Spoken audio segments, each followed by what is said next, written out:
When it comes to sports, everyone has a different preference. In India, cricket is like a religion, and one of the most popular event, Indian Premier League, where there are multiple teams that are playing, but the fun part is not that. Fan followers would always associate themselves with one specific team because of their favorite player. So if I were to talk about Chennai Super Kings, it would be MS Dhoni. If I'm talking about Mumbai Indians, it's going to be Sachin Tendulkar. And not just that, even if the player hasn't performed on that day, they'll still support him, they'll still promote him. Not just that, they'll also end up fighting or arguing with other people out there saying that my player or my favorite sports person is the best compared to yours. Now, what are these? They are known as brand advocates. A brand advocate is a person who would promote your product, your service, your company to their friend, relatives, and their circle of network. Not just that, they're loyal to you. They'll always prefer your product compared to anyone else out there, no matter what. Those are your brand advocates. So you can broadly divide your advocates in 4 major categories. The first one is your consumers. Consumers are the people who buy products from you and they are happy with your product or service. Second are your employees, people who work for you. They are also your brand ambassadors for their network of connections. Now, they know what are the workings of a company, how good is the product, and they'll promote it because they're associated with you. Third are your partners. Partners would always talk good about you, no matter what. And fourth are your influencers. Be it a small-time influencer, an Instagrammer, or a YouTube influencer. Not just that, even celebrities who use your product on a day-to-day basis, they're really happy with you and they would promote your product without charging any monetary compensation for that. So why is having a brand advocate really important for any brand, any company out there? Here are a few reasons that you need to keep in mind. The first one is you can grow your brand's visibility organically. In today's day and age, word of mouth is more important than any marketing that you can see out there, because people would believe what other people are saying rather than what you are saying. The second important reason is showcase how good your product or service is. You need to ensure that whatever the best product that you have, you need to promote it. So let's take an example of a restaurant over here. One is you're talking about yourself saying that you have the best cheesecake in town. Why should I believe you? But then an influencer or a blogger comes to your place, clicks a picture, and writes nice things about you. Their circle of followers will follow you. It's like the word of mouth will increase from their network. Now, when I'm talking about publicity or marketing, it's not just limited to one city or one country. Your outlet would be located in one city, but then the followers of influencers would be located across the globe. So the next time they are in town, they'll definitely drop by. The third point is media and publications take notice of it. So when a lot of people are talking about you, from influencers to common public, and your hashtag is trending, and there are a lot of good things that are being said about you, even the news publication houses would look at it. They'd say there's something interesting going on. So you'd get a PR coverage for free. And your reach would be as good as spending thousands of rupees on ads across the social media platforms. So now that we have understood why is it really important to have a brand advocate, let's understand how can you convert a happy customer to a brand advocate. Here are the few points that you need to keep in mind. The first point is create a value for them. A happy customer or a normal customer would only come to you or buy your product or service when it adds value to his life. Otherwise, they have no interest in your business or in your product. So let's take an example of Gary Vaynerchuk. Gary Vaynerchuk is a very popular known name in the digital marketing space.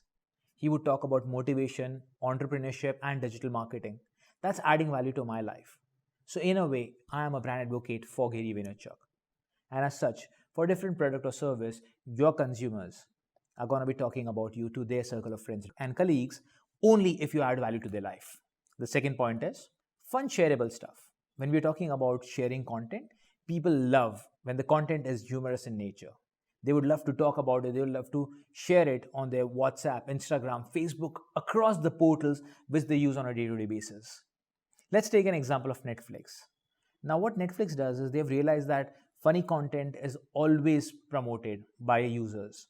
So they actually created an official account, Netflix is a joke, wherein they will create memes about all the shows that are going on Netflix. And people love it. They engage with it on a regular basis. The third point is be honest, consistent, and transparent. Now, these are the 3 words that are not just to be said, they have to be followed also. Because your consumers will only trust your brand if you're transparent about every communication that goes out. Let's take an example of McDonald's. There are a lot of rumors that were going on about McDonald's, about the ingredients that are being added. Because of that, they were losing a market share. So what McDonald's did is, on their website, they started a live conversation for anyone to ask any question about any product that McDonald's offers.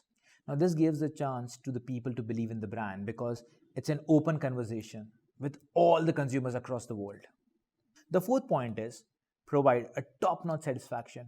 Your work does not just get over when you create a good quality product or a service. It starts after the product or the service actually being sold. Your customers look forward to after-sales service. If they have a problem and a query, how do you respond to them? What is the amount of time do you take to resolve their query? The customer's experience with your brand is a deciding factor for them to become brand advocates for you. Let's take an example of Disney. There's a strict instruction given to all the employees of Disney to ensure that all the customers, whenever they visit the Disney park, are greeted with smile. They have a proper body language. No matter what, they would be there for any query or concern that the customer has. They are friendly in nature, and the employees have to follow all of these. So now, here are the few instructions that Disney has provided to its employees. Be happy. Make eye contact and smile and greet every customer. Be like Sneezy. Greet and smile and welcome everyone and promote hospitality. Don't be bashful.